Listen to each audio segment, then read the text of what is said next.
Catalhoyak's Neolithic city is depicted in a painting recently discovered.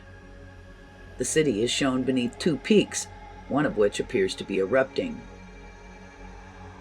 According to one theory, the image could represent the Hasendag volcano, which is located 80 miles away, making it the oldest documented depiction of a volcanic eruption. According to dating technique for volcanic rocks, Hasendag erupted around 9,000 years ago, about the time the artwork was created. The eruption, according to volcanologists, was tiny, a lava burp, if you will.